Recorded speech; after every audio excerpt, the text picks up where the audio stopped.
Welcome to design 2 for our Kinship blocks quilting tutorials. So these are blocks 5, 6, 7 and 8, and the design we're going to be putting on these is called continuous curves. So we're going to be using our hopping foot rather than the walking foot, and we're going to be dividing up these blocks to make it a little bit easier for us, because this distance here is a bit long for ease of quilting. We're using a domestic sewing machine. If you're on a sit-down mid-arm or long arm or a long arm machine, then these designs can be adapted as well.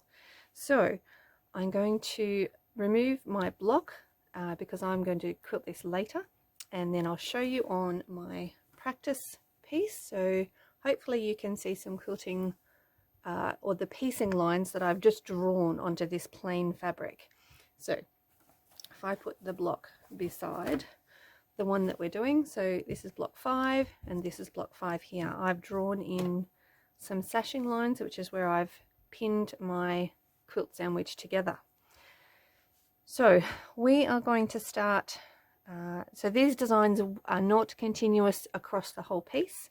They are based on the blocks. You can travel if you wish, but there is no, I'm not going to be. I'm going to be doing it separately. So I'm going to show you how to mark up your block. I just want to do some registration marks on these two lines, because that will be where,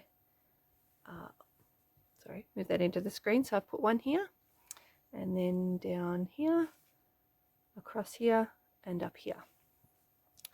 So if we start our stitching in this corner of the, so it would be equivalent to this corner,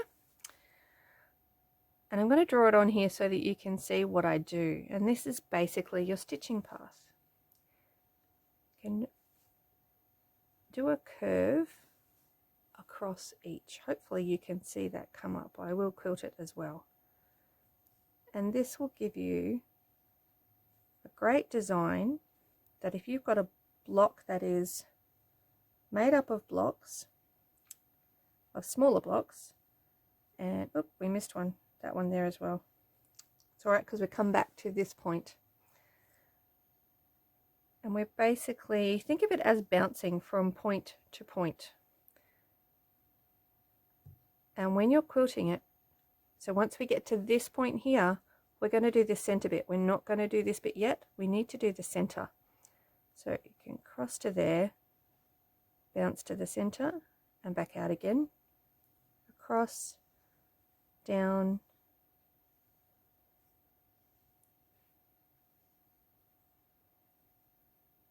keeping in mind that whilst I'm drawing it with a pen, and I can lift my pen off the fabric, when you're quilting, that's a bit harder to do.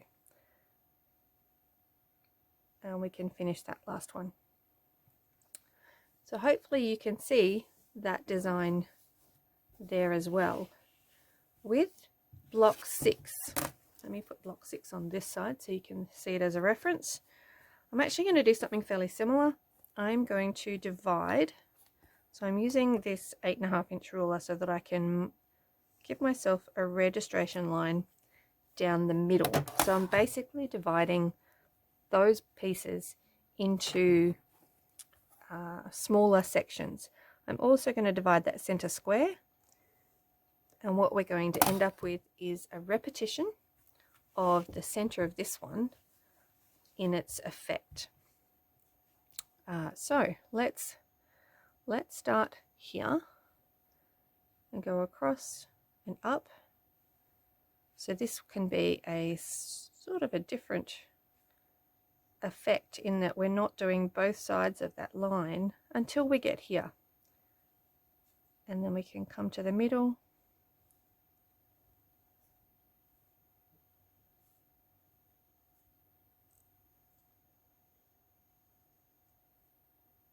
now. Here I actually want to because I do want to finish back up here. So I'm going to go over to here. I'm going, oh, I don't want that line, do I? I want this line. Do that one and that one.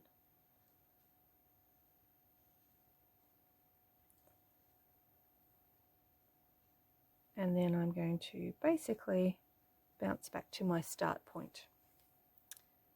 I'll show you when we get it quilted. We did miss this bit. Okay, so that will give us a design that covers the whole block. You can easily do a block at a time when it comes to your quilting time. Now this one here, which is block 7, you can really make a feature of the parts of the block that you want to, just by accentuating those with the quilting.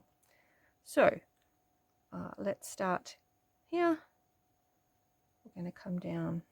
Let's do the center. We do want to do the triangle in the corner, but we're going to leave what is essentially the background. Oh, have I gone off the screen? I have.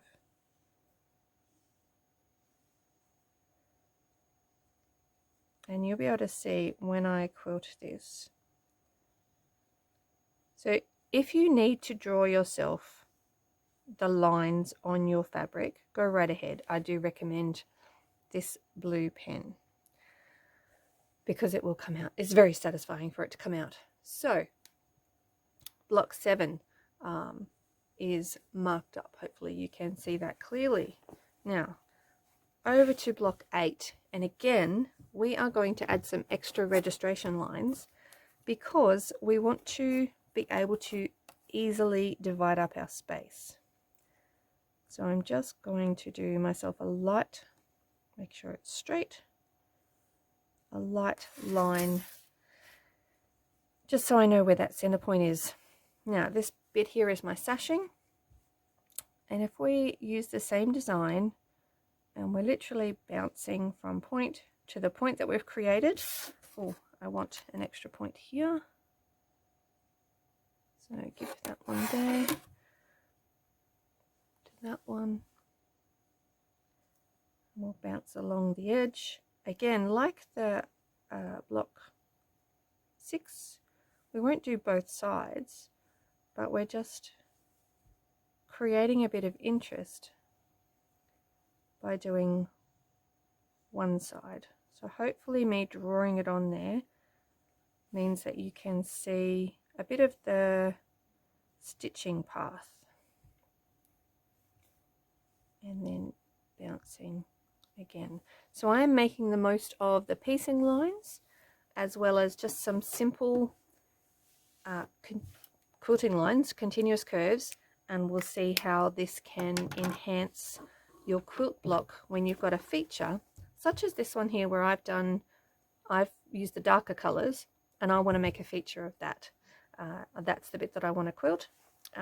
This is not dense quilting and can be done block by block so that you can work on your quilting when you've got 5 minutes to spare, sit down and do a block, and your quilting will be done in no time.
I've just marked up my next blocks. So this is my actual blocks 5 to 8.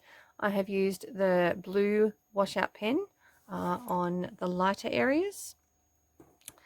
You'll notice I haven't on this one, but I'll keep in mind, and I could put a registration line there. I need to stop, you know, 1/4 of an inch in, because that's my seam allowance for joining the blocks. So I need to not go beyond those points. Same with this one here. I have used the blue pen here, but I've also used the fabric pencil, which is a ceramic pencil. We also stock these, and that shows up very nicely on dark fabric. I didn't need to mark this block at all, because all the markings are the piecing lines. And this one I have marked here in the white and here in the blue, just so that I can bounce there. And obviously my piecing lines are the rest of the marking. Right, on to quilting. Rightio, we're at the machine. I have my machine threaded with a contrast thread. You will probably have something that will match your blocks or your background. So I have orange in the top today and pink in the bobbin. So I have my hopping foot attached. Make sure your hopping foot is well tightened. Now I have dropped my feed dogs when using the hopping foot, and I have put my stitch length at 1. It doesn't make a huge difference in that you haven't got the feed dogs working. Do make sure you put your foot down. The hopping foot can look like it's down when it's not, and just do a couple of locking stitches, because we will be going over this spot a couple of times. Now basically we are just bouncing, so it doesn't matter what direction you do this in, but you will need to make sure you can cover all of your spaces. So my hands are beside the foot, but clear of the space that I want to quilt in. I've made sure my quilt sandwich is flat, and with any free motion quilting, you need to get the machine going to a certain speed and then start moving. You do need to move as smoothly as you can, and then make the shape. So in essence, we're going to push the quilt in a curves line. So I'm actually going to do this outside one first, moving towards me.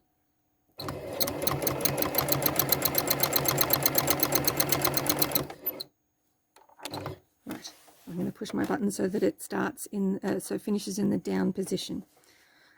So if I keep an eye on where I want to end up, I'm more likely to get there. I'm not watching the needle go up and down. You can make yourself feel ill, but look at where you want to finish, and that will be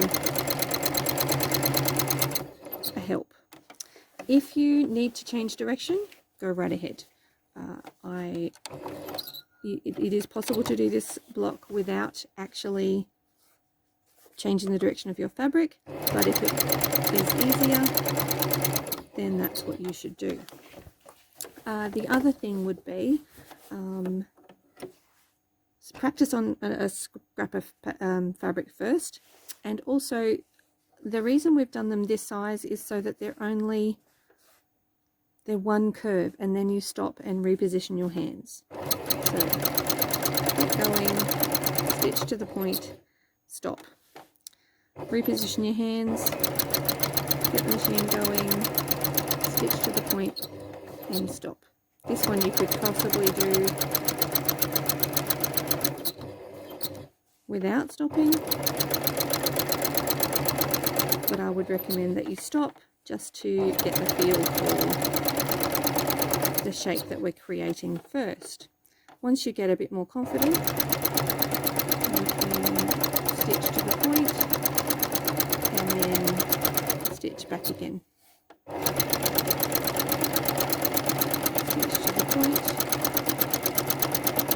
and stitch back again. Going backwards is a little bit harder, so you can see my shape wasn't quite as smooth as it could have been. Alright, put the machine going, stitch to the point and stop. And then repeat. Basically, this is what you do all the way around your quilt. Now, if you move your fabric faster, you will get bigger stitches. If you move your fabric slower, you will get smaller stitches.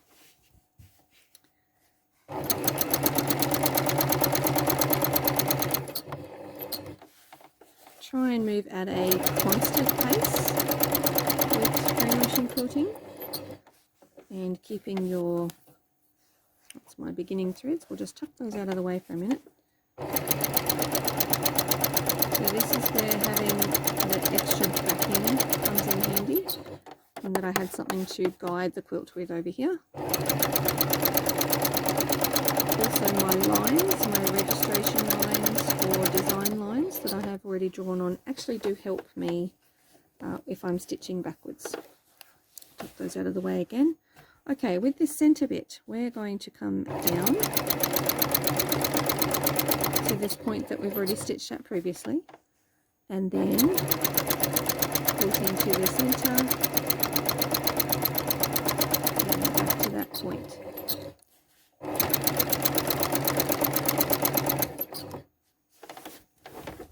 So with the hopping foot, you can probably move your fabric without lifting the foot because there's a bit of space.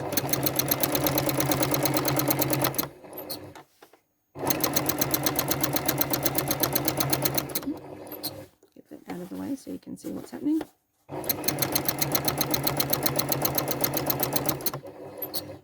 So don't be afraid of stopping and starting frequently, right? It's just part of free motion quilting. You will get a much nicer result if you do stop and start, reposition your hands, get comfortable, rather than trying to do all of it or more of it in one go. You will be unhappy with the result,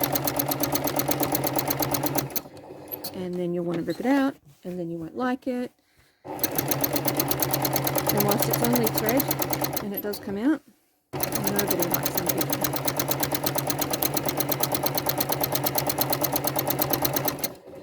Alright, the last bit.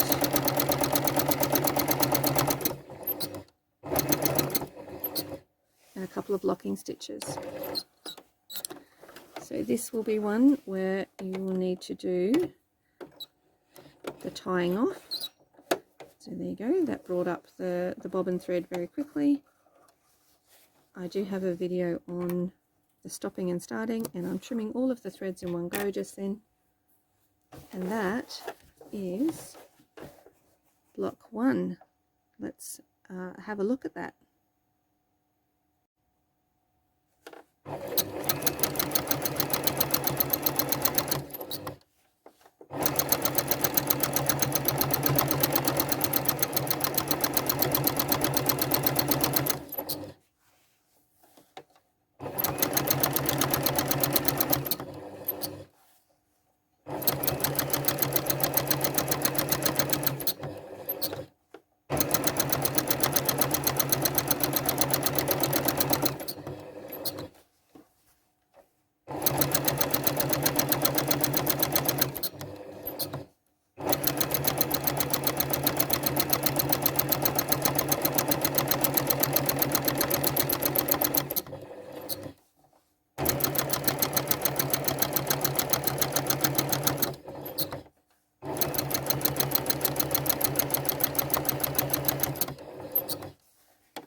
So here you have block 5. You can see we've created this design in the quilting. So if you can imagine this design, this continuous curves over your entire quilt, you've created quite a uniform quilting style.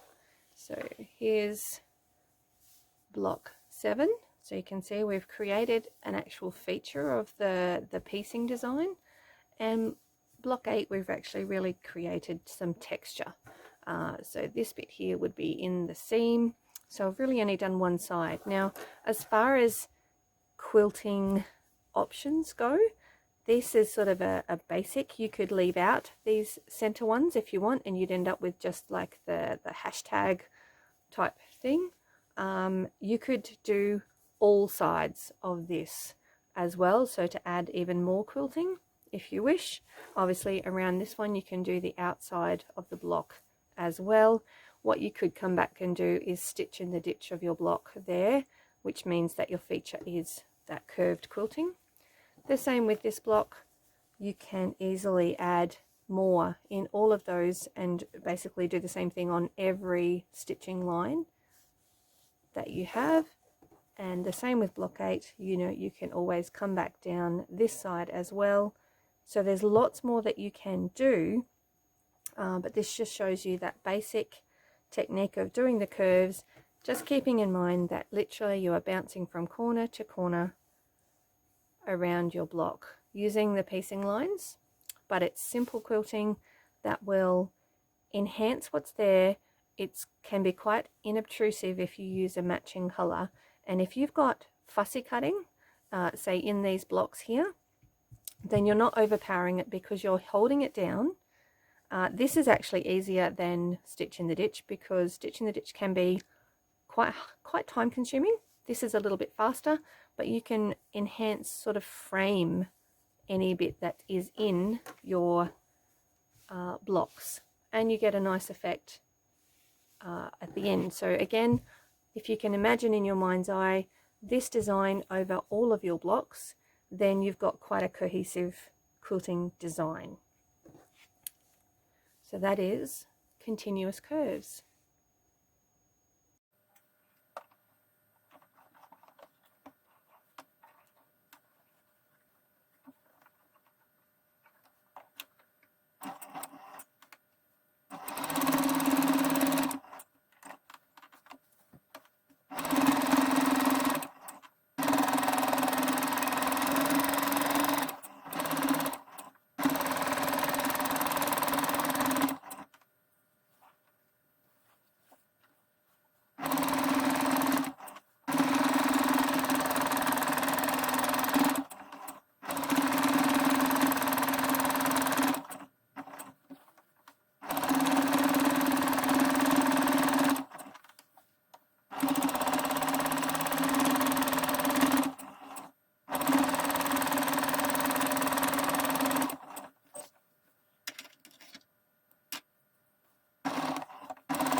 So here we have blocks 5 to 8 quilted with continuous curves. I have not removed my marking lines yet, but you can see that it's much less noticeable on printed fabric, even with the matching thread, even though that is a different color blue to both of those and to this one. It actually blends in really nicely. And I will show you the back in a sec, because the back is actually contrasted on this one. So there were a few, if you watched the fast play, where, you know, I went a bit wobbly, such as here. In the grand scheme of things, I would leave it, but you can see, oops, sorry, bumped the camera. So I do want to point out a bit of a difference that you can create also as to how deep your curve is. So you can see that this curve here is actually quite a fair bit wider than this one. This is actually quite a shallow curve. This one here is much deeper, as is this one compared to this one, and this one was the wobbly one. So that is a point of difference that you can create as well as to how deep you do your curve. So you can do it quite shallow, or you can do it quite deeply. So yeah, have fun with the continuous curves, and if you have any questions, put them in the comments. Enjoy!